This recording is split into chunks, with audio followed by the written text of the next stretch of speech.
আসসালামু আলাইকুম। আমি ঈদের ছুটিতে নানুর বাড়িতে আসছি। তো এখানে আসার পর দেখলাম যে এখানে বিভিন্ন ধরনের ফুল গাছ আছে।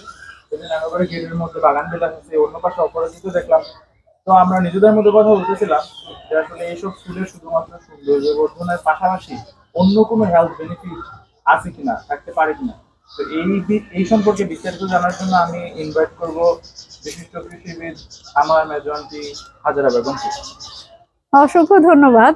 আসলে আমাদের সৃষ্টিকর্তা আমাদের এত কিছু সৃষ্টি করেছেন আমাদের জন্য, যার প্রতিটি আমাদের মানব উপকারে ব্যবহৃত হয়ে আসছে।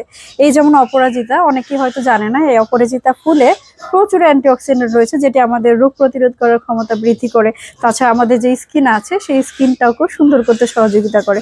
আচ্ছা, তো এই যে অ্যান্টিঅক্সিডেন্ট আছে, এটা আমরা কিভাবে নিলে বা কিভাবে খাইলে এটা আমাদের ওই ওই বেনিফিটটা পাওয়া যাবে? ও ধন্যবাদ। আসলে এটি অনেকের জানা নেই। এই যে অপরাজিত ফুলটি রয়েছে, এটি ছেঁড়ার পরে এটিকে আমাদের শুকাতে হবে এবং শুকিয়ে নিয়ে আমাদের যখন প্রয়োজন তখন কিন্তু আমরা এটি গরম পানিতে কিছুক্ষণ চুবিয়ে রেখে বা ভিজিয়ে রেখে এই চাটা আমরা খেতে পারি এবং সেটাই মূলত খাওয়া হয়ে থাকে। খাইলে ওটা দেখা যাচ্ছে। হ্যাঁ, এটা চা হিসাবে খাওয়া হয়ে থাকে।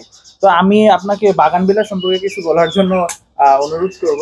বাগান বিলাস সম্পর্কে আমরা কিছু জানতে চাই যে এটা শুধুমাত্র এটারও সৌন্দর্য বর্ধনের পাশাপাশি আর কি কি বেনিফিট থাকতে পারে। আসলে অসংখ্য ধন্যবাদ। আমরা শুধু বাগান বিলাসকে মনে করি যেটা সৌন্দর্য বর্ধনের জন্যই আমরা রোপণ করে থাকি। আসলে এর পিছনেও কিন্তু অনেক মজার মজার ঘটনা রয়েছে বা জানার রয়েছে। এই যেমন বাগান বিলাসের যে পাপড়িগুলো আছে, সেই পাপড়িগুলোও কিন্তু আমরা গরম পানিতে সিদ্ধ করে যদি খাই তাহলে আমাদের জয়েন্টের যে ব্যথা, সেই ব্যথা কিন্তু দূর হয়ে যায়। তাছাড়া অনেকের কিন্তু নানা ধরনের পেটের সমস্যা হয়ে থাকে, সেই পেটের সমস্যা দূরীকরণে কিন্তু এর যে সিদ্ধ পানি সেটা খুব উপকার বয়ে নিয়ে আসে।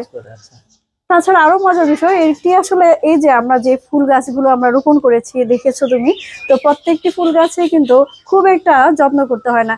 এটিতে রোগ বালাই নেই বললেই চলে। অন্যান্য যে গাছপালা আছে নানা রোগ হয়, পোকামাকড়ের আক্রমণ হয়, কিন্তু এতে কিন্তু কোনো ধরনের পোকামাকড়ের আক্রমণ হয় না। সেজন্য খুব সহজ চাষাবাদ, যে কেউ তার বাগানের সৌন্দর্য বর্ধনের জন্য লাগাতে পারে। তাছাড়া যে আমি যেগুলো বলেছি যে আমাদের কিছু কিছু উপকার বয়ে নিয়ে আসে, সেই জন্য সেই কথাগুলো মাথায় রেখেও কিন্তু এগুলো রোপণ করতে পারে বা বাড়ির আঙিনায় চাষ করতে পারে। তাহলে এগুলো শুধুমাত্র সৌন্দর্য বর্ধন ছাড়াও অনেক ভেষজ কার্যকারিতা আছে, যেটা আমরা শুধুমাত্র না জানার কারণে ব্যবহার করতে পারছি। ঠিক তাই, অনেকে শুধু সৌন্দর্য বর্ধনের জন্য লাগিয়ে থাকে।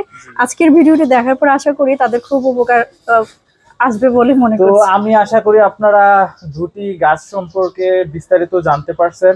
এরপরে যদি আপনাদের কিছু জানার থাকে বিভিন্ন উদ্ভিদ সম্পর্কে বা যে কোনো গাছ সম্পর্কে, আপনারা কমেন্ট করতে পারেন, কিংবা আমার একটি পেজ আছে কৃষি ভুবন পেজ, সেখানেও কেউ নক করলে আমি কিন্তু তার রেসপন্স করি। সেখানেও কেউ জানতে চাইলে আমি জানিয়ে দেব। আপনারা ওখানে কথা বলতে পারেন, যে কোনো উদ্ভিদের রোগ বালাই সম্পর্কে আপনারা কথা বলতে পারেন। তো ধন্যবাদ। আসসালামু আলাইকুম। ধন্যবাদ।